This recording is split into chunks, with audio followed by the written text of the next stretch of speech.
Мен өткөндө деле бердим эле, азыр деле бергим келип атат ушул. Могу чет элдик мигранттардан квота негизинде жумушка уруксат берүү үчүн төлөм. Могу 2017-ге киргизесиздер ошону?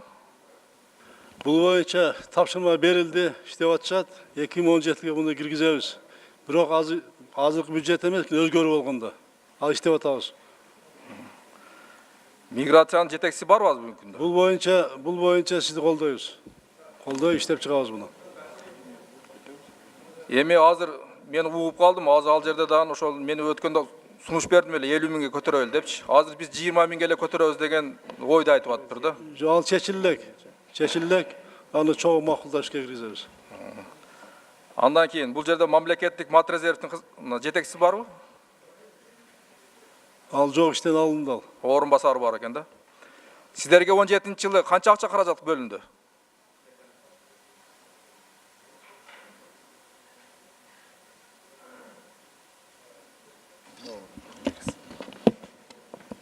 жылы акча бөлүнбөй, себеби биз азыр 13-жылдан бери өзүбүз счет средствоны иштеп атабыз биз. Анда сиздерге суроо ондо. Бүгүнкү күндө ошол сиздерден алас акчаңыздар канча ошол? Сиздерге карыз. Карыз бүгүнкү күндө 8 миллиондай бар азыр. 800 миллион. 800 миллиондай. 800 миллион. Мына 1 миллиардка жакын акча бүгүнкү күндө мына ар кимдин колунда жүрөт. Өндүрүп атасыздарбы? Өндүрүп атабыз да. Канчасы өндү ошол 800 миллион? Быйылкы жылы 50 миллионда өндүрдүк. Эмики жылы да бул баягы айрыкча бир 600 миллиону өтөө бул кыйын маселе. Эгер эме десеңиз бир письменный ответ берели сиздерге. Мен өзүмдүн талкууда айтамын. Рахмат.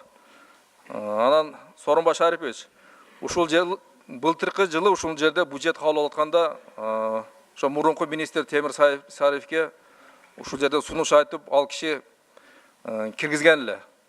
Могу Нокат районунда Бел айыл өкмөтүндө жаш деген толук эмес мектеп бар. Былтыркы жылы жер титирөөнүн кесепетинен ошол жараксыз болуп калганда, алга мына өзгөчө кырдаалдар министрлигинин дагы корутундусу бар. Былтыркы жылы бюджетти карап атканда макул киргизебиз деди, кийин Темир Сариев кетип калып, бул кирбей калды. Ошого ушундай мектептер кирбейби? Азыр эми капиталдык салымдар боюнча маалымат берип коеюн силерге.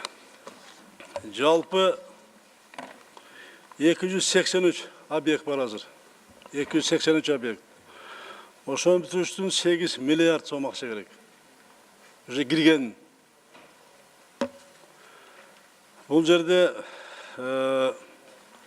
алып атабыз азыр 90%, 80%, 70% бүткөндөрдү. Мына мисалы 90%-ын бүтүрүш үчүн 11 мектеп 130 миллион. 80%-ына 325 миллион, 70% 718 миллион. Биз азыр биринчи алып атабыз, ошо 70-тен жогору жагын бүтүп алгандарды бүтүрөлү деп. Андан кийин экинчи дагы киргизсек, мектептерди киргизе берсек, мына 8 өсө берет, дагы токтоп турө берет, калганы бүтпөйт. Ошон үчүн да сүйлөшүп атабыз, кийин да келип айтабыз, 2017-ге ошол мурунку кирген объекттерди бүтүрөлү, каражатты көбөйтөлү ал жака. Мына баары айттым, 8 миллиард керек деп. Биз азыр 2 миллиард 9 карап атабыз, жалпы капиталдык курулушка. Бирок өзүбүз ушу 5-6 миллиардка чейин жетсел деген ниетибиз бар муну. Ниетибиз бар. Бул анан экинчи аварийный мектептер болсо, аварийный мектептер 3 мен окуп аткан болсо, аварийный мектеп болсо, ошону гана киргизебиз дедик. Калганын токтотобуз деп чечип атабыз. 17-ден. Ушу жогоруда мен айткан бул аварийный мектеп. Карап чыгалы, аварийный болсо карап чыгалы аны. Ооба. Карап чыгалы. Ошол андан кийин акыркы суроо, могу жер үйдүн канча акча каражаты калды? Иштелбеген бүгүн.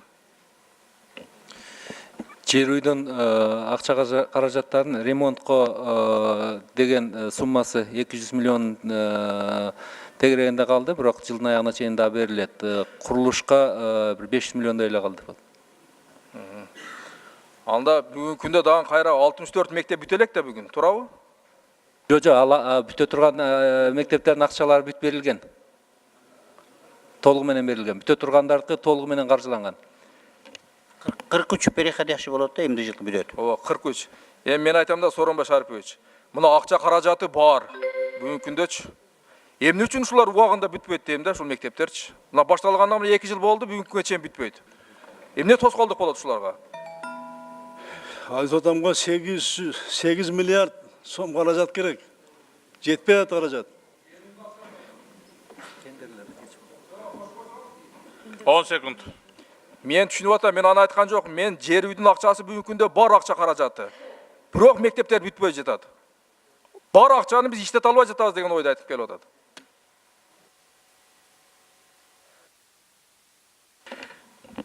Мына проектированиyaga отдельный тендер, курулушка отдельный тендер өтөт. Мурун жанагы мыйзамга закупка боюнча мыйзам кызметине кирелекте 500 миңге чейинкилер деп прямой деп ошондо проектирование бат түшчү. Мунун проектированиясы аябай созулуп кетип атат. Анткени ошо тендер проектированияга эле кайра соттошуп, кайра ошол отбор болгучактуу көп убакыт ошол алып койду. Ошол курулушту кээ бир 6 айда бүтө турган болсо, проектированиясына кайра соттошуп атып 1 жылга убакытта кетирип койдук. Ошол проектированияга бүтүш үчүн жана тендер аябай көп убакыт алды.